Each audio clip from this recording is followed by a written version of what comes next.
Praise the Lord. கர்த்தரும் இரட்சகருமாகிய இயேசு கிறிஸ்துவின் இனிய நாமத்தினாலே உங்கள் அனைவருக்கும் என் அன்பின் வாழ்த்துக்கள். இந்த புதிய நாளை காண செய்த தேவனுக்கு ஸ்தோத்திரம் உண்டாவதாக. கர்த்தர் உங்களோடு இருந்து உங்களை பாதுகாத்து ஆசீர்வதித்து நடத்துவாராக. சங்கீதம் 95 அதனுடைய 7வது வசனம். அவர் நம்முடைய தேவன், நாம் அவர் மேய்ச்சலின் ஜனங்களும் அவர் கைக்குள்ளான ஆடுகளும் ஆமே. கர்த்தருடைய பரிசுத்த நாமத்திற்கு மகிமை உண்டாவதாக. அவருடைய ஜனங்கள், அவருடைய மேய்ச்சலின் ஜனங்கள். புல்லுள்ள இடத்தில் மேய்த்து அமர்ந்த தண்ணீர் அண்டையிலே என்னை கொண்டு போய் விடுகிறார் என்று சங்கீதத்தில் தாவீது அழகாய் சொல்லியிருப்பது நமக்கு தெரியும். இங்கே சொல்லப்பட்டிருக்கிறது, கர்த்தர் நம்மை எப்படி வைத்திருக்கிறார் தெரியுமா? அவருடைய கைக்கு உள்ளான ஆடுகள். வழி தப்பி போன ஆடுகள் உண்டு, காணாமல் போன ஆடுகள் உண்டு. இந்த லிஸ்ட்லாம் இருந்தோம். ஆனாலும் தேவன் கிருபையாய் நம்மை தேடி வந்தார். தேடி வந்து நம்மை கண்டுபிடித்து நம்மை எடுத்து தோளிலே வைத்து சுமந்து கொண்டு வந்திருக்கிறார். அவருடைய விருப்பம் எல்லாம் என்ன தெரியுமா?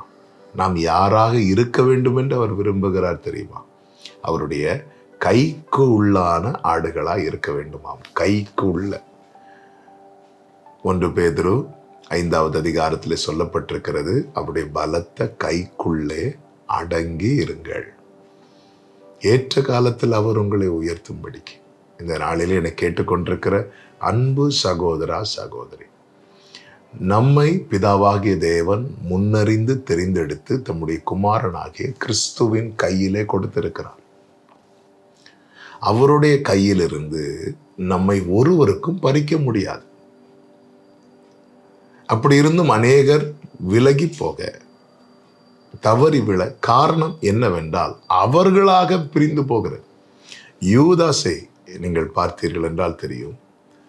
அவர் கையிலிருந்து அவன் கெட்டு போகல, அவனாக அவர் கையிலிருந்து விலகி போகிறான். அவன் எழுந்து புறப்பட்டு போகிறான். சாத்தான் அவனுக்குள் புக அவன் இடம் கொடுத்து அந்த பந்தியிலிருந்து அவன் புறப்பட்டு போகிறான். பேதுரு சொல்லுவார்ல, யார்கிட்ட போவோம் ஆண்டவரே? பேதுருவுக்கு போக மனமில்லை. யூதாஸ் போகிறதற்கு தன் மனதை நிர்ணயம் பண்ணி கொண்டிருக்கிறான். அதனாலதான் இயேசு சொல்லுகிற, நீ போ அப்படிங்கிறார். நாம் அவருடைய பலத்த கைக்குள்ளே அடங்கி இருக்க வேண்டும். அவருடைய கைக்குள்ளான ஆடுகளாக இருக்க வேண்டும். எந்த நிலையிலும் விட்டு போகாமல், விலகாமல், அவருடைய வேலைக்கு காத்திருந்து, அவருடைய வார்த்தையை நம்பி, அவருக்கு கீழே அடங்கி இருக்கிற அனுபவம்.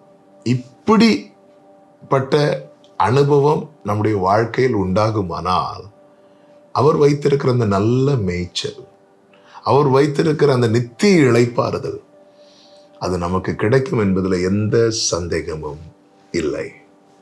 3.5 வருடம் கூடவே இருந்து அவர் கைக்குள்ளானவனாய் யூதாசால இருக்க முடியவில்லை.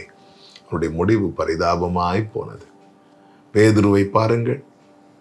அவன் தவறினான், இடறினான், விழுந்தான். ஆனாலும் அவன் அவர் கைக்குள்ளே இருக்கும்படி தன்னை ஒப்பு கொடுத்தான்.